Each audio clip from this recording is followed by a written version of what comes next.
Good morning and welcome to the show. It's Monday, so you know what that means. It is Medical Monday with Dr. Roman Nations. Dr. Nation, thank you so much for coming on the show. Good morning, sir. I always want to put an S on the end of your name because the name of your practice is Nation's Best. Nation's Best. Yes, Family Health Care in Lynn Haven and now Panama City Beach. Correct. Now, before the show, we talked about how people get sick. Yep. Right? And now you've brought an exhibit with you, I see. Yeah. Kids are germ carriers, aren't they, Doc? Yeah, they. Not you, though. Nothing personal, Scarlett, but this is Scarlett. Welcome to the show, Scarlett. Thanks for coming on. Yeah. Now, your dad's a very smart guy, right? Does he help you out with science projects and things like that at home? Yeah? We just did your science project. We just did my science project. Oh, cool. We did it, yeah. Now, just to backtrack just a bit, we talk about illnesses and staying healthy, and a big component of that is like hydration, sleep, and just simple hand washing, like real basic things. Yep, and we did all that, and we had I think for us, because when I went to get him, we went to go meet my dad in Texas, and so we had a little extra time in the car, and I think that's probably what did it. Oh, okay. So it was right when we got back. So Scarlett was a little sick, or? Yeah, I don't know where it came from, but she got sick, and I got sick right on top of it, so... After we talked last month, after a month's worth of everybody else in the whole office getting sick and seeing, several hundred sick patients, it's my little one that gets me sick. Isn't that always the way? Yeah, it was like the silver bullet came into the house. But, and my son, he was a little bit sick too, but he wasn't like what she's got with the sore throat and all that kind of stuff. But now Scarlett, of course, is a big girl, and she knows all about hand washing and all that stuff. But when you're around other kids... Right? It's harder to do. Especially little ones. Yeah. I mean... Even in the school, what's interesting is the school she goes to, they have hand washing stations in a lot of different places, and they do it with the smaller kids, like the first graders and stuff. But I don't see it as much in the older grades, in 4th, 5th, and 6th grade. And that's when a lot of more social interaction type stuff goes on, and not from just the accidentally touching, when they're playing around, but just, friendliness and that type of socialization is where they start touching each other. I mean, just simple handshaking and things like that. Yeah, exactly. You can pass a bug back and forth and all that. Yeah. And I guess they reinforce that in the primary grades. But as you get older, I guess everyone takes it for granted. You know how to wash your hands. I just know anecdotally, And they don't check them. There are some people that don't wash their hands when they leave the men's room. Nope.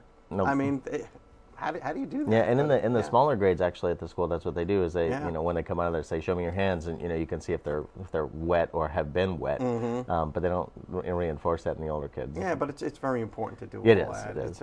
Yeah. Now, what's the bug that's going around now? I mean, it's kind of the same one that's been going around. There's different. If you look immunologically, there's little tiny strains that make their way through.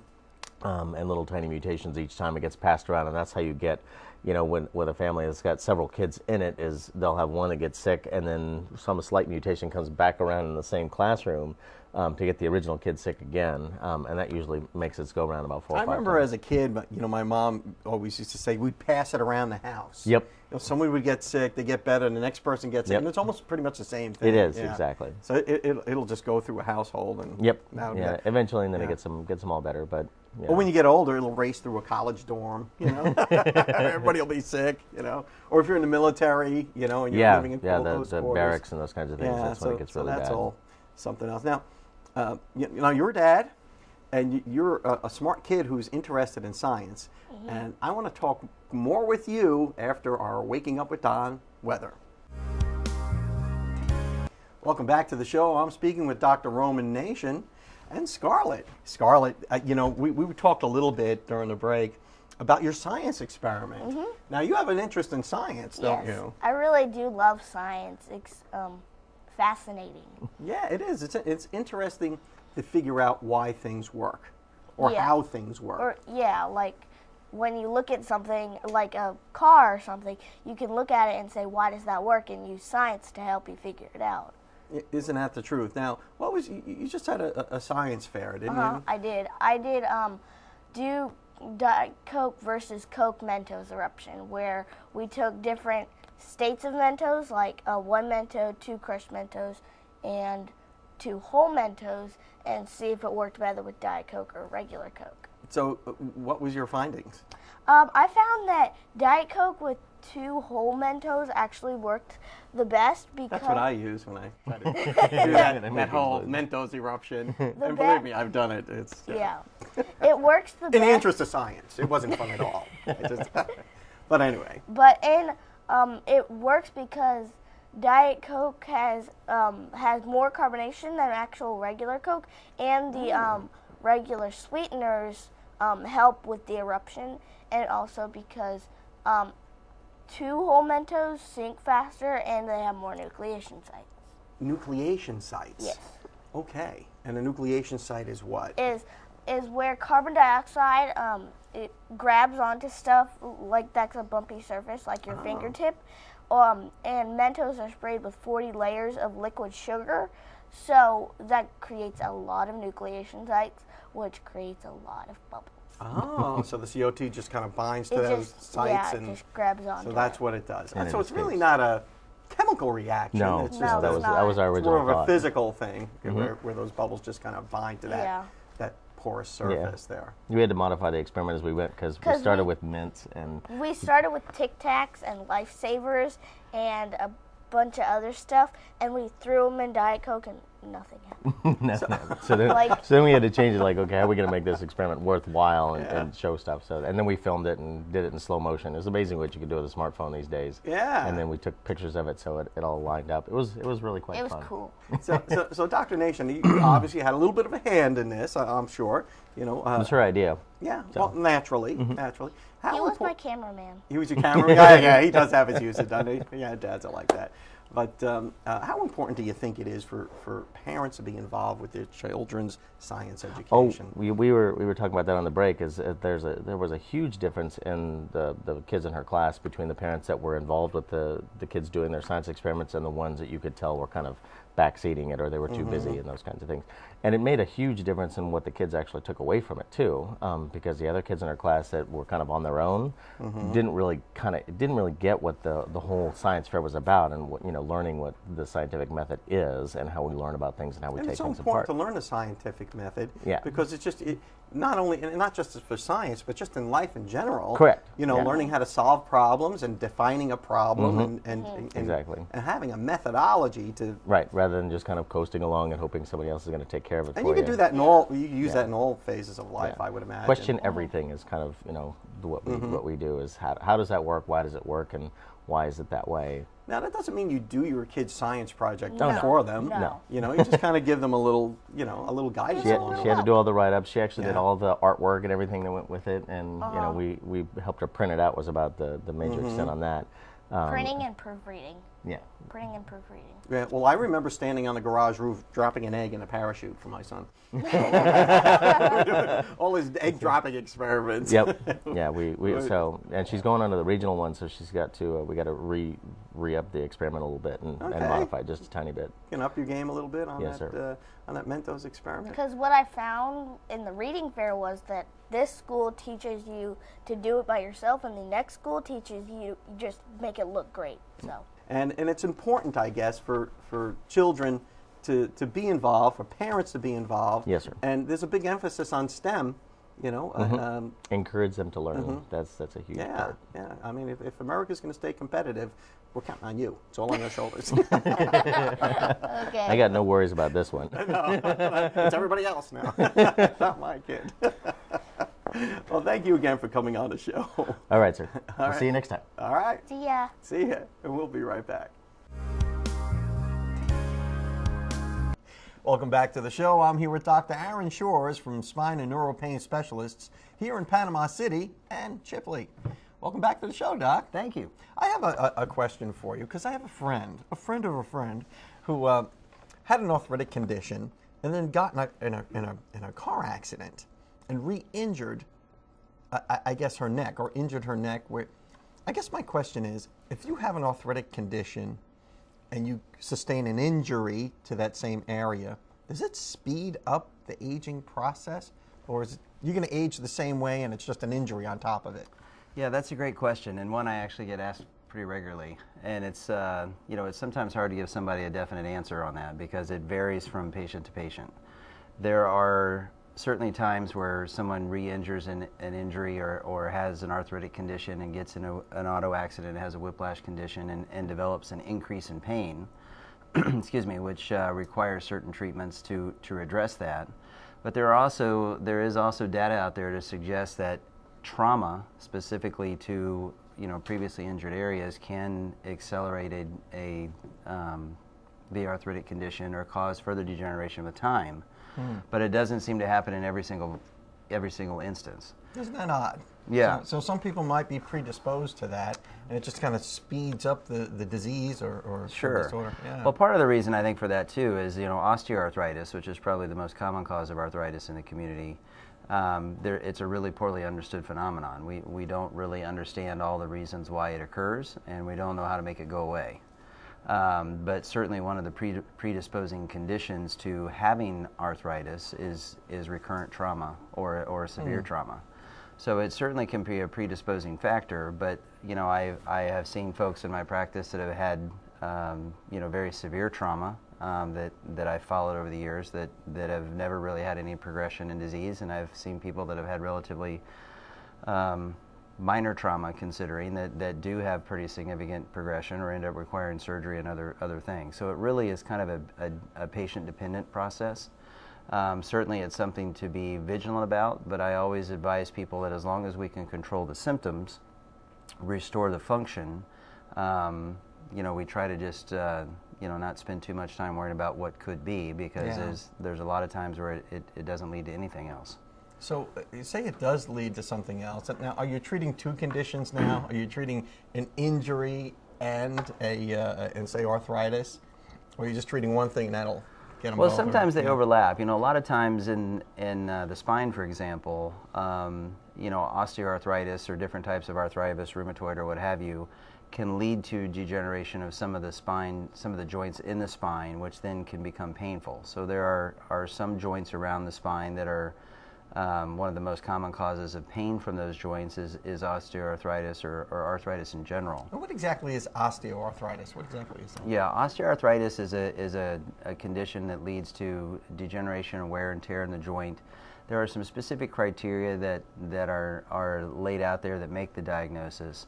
But it's something that happens in almost all of us, and it starts. Some folks start to develop it at a very early age. It's kind of thought of as you think of it as an old person's condition, yeah. Or some people, I find a lot of people sometimes refer to it affectionately as old arthritis. There you go, old arthritis. So it's something that does happen to most of us, and when we take pictures or we look at them, sometimes we see arthritis and folks are not symptomatic from it. And then sometimes, certainly when people come in for joint pain of some sort, whether it's in the spine or elsewhere, arthritis or degeneration and wear and tear certainly can be a common cause.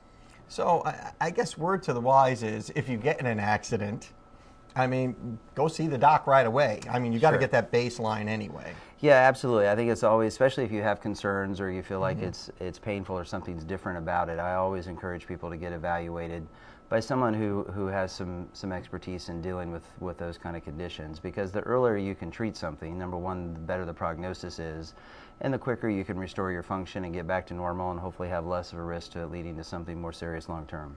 Dr. Aaron Shores, thank you so much for that sage advice. And you're in Panama City and Chipley. Yes, sir. All right, and we'll be right back.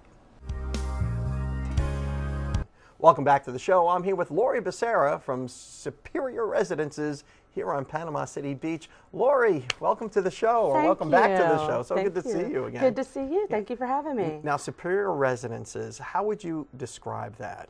We are the area's newest and premier resort-style senior living community. Yeah, I want to call this segment a senior moment, because I was like, oh, what do you call that place again? Yeah, Superior Residences. But it's a senior living community. Yes, sir. And here's the thing about senior living communities. I guess they're not all created equal. No. There are different levels of care in different facilities. Yep. But there are some common misconceptions, aren't there? Yes, there about are. Senior living facilities. Yes. And what might some of those be? A lot of people fear losing their independence. They want to still maintain their independence, but they fear when they're making a decision to move into, a senior living community that they're going to lose their independence and their ability to make certain decisions about their lives day to day and their care. So I would say that that's probably one of the biggest ones. And the difference there is that we empower them to still have their independence. We want them involved in their day-to-day decisions. We want them to feel, like it's good for them. I mean, it's to be able to enjoy their retirement. For elderly people, particularly if they have some cognitive issues, they may not be too receptive to the idea of moving out of their home that they've maybe lived in for many years. Right. Maybe they have the idea of, oh, you're going to put me in a home. Right. I mean, how do you overcome that obstacle of this perception that maybe some seniors have? A lot of it is education, because people still have this vision of it being very facility-like. They're afraid of being institutionalized. We're being placed or put somewhere. away. We're being put aside because family doesn't have time for us. But when I meet with families and we talk to them about what we're able to provide to them, they actually get very excited about it because it gives them an opportunity to be on their own again, and it reverses that caregiver role back. A lot of children these days are making those decisions for their parents instead of the parents making decisions about their own lives. And it kind of puts things back in that, reverse role to where they get to have that, independence. They get to enjoy their lives again, and they don't feel like their son or daughter is telling them what they need to do. Yeah, well, that's true, because you hear the old saying, and we say this in my family, is that one mother can raise 6 kids, but 6 kids can't take care of one mother. And it's so true. If you give them back that independence, and Superior Residences, and I know you're at various stages of construction here, and you're almost ready for the grand opening here. 20 days. 20 days 20 away. days. Okay. One of the things I find is when families come to meet with me right now, a spouse may be coming to look for another spouse. They come and see what we have to offer, and they get excited about it, and they want to be there too. Because once you learn about all the amenities that are there, the activities that are there, I mean, you're not being put away. You're going on a cruise ship on land. Yes. And that's when the party really starts, I think. It sure is. It's a much better social environment. They have all the amenities and care provided. And a beautiful apartment with your own furniture, if you like. You have your own everything. So it is beautiful. There's a lot of things that they get to choose. There's chef-prepared meals daily. We do all the work, the housekeeping, the laundry. Everything's included to where they get to truly just enjoy day-to-day in life. If someone's a senior, or if you're like me who have parents who are seniors, what can they do to find out more about senior residences and Superior Residences? They could give me a call at 249-4969. And we'd love to talk with them, schedule a tour, just kind of show them and share with them information about it. We can even help families with how they tackle it and how they talk to their family members about it, give them suggestions on how to get them involved in that decision-making process. Lori Becerra, that is wise advice. Thank you so much for everything you do for our seniors, and good luck with the grand opening. Oh, we're excited. And we'll be right back. Welcome back to the show, guys. I am Randy, your Waking Up with Don trainer. Last week, I issued a challenge to you guys to do 10 by 10, as many sets as you can do of 10 squats and 10 push-ups.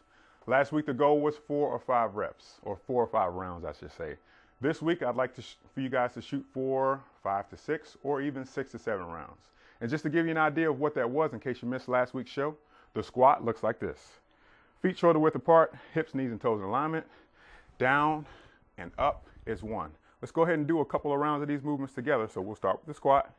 Here we go. 1, 2, 3. Go as far down as you can.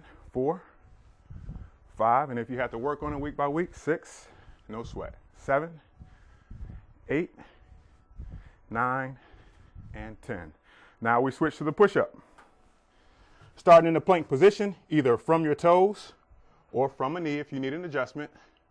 We start in the up position, and down and up is 1, 2, 3, 4, 5, 6, 7, 8, 9, 10.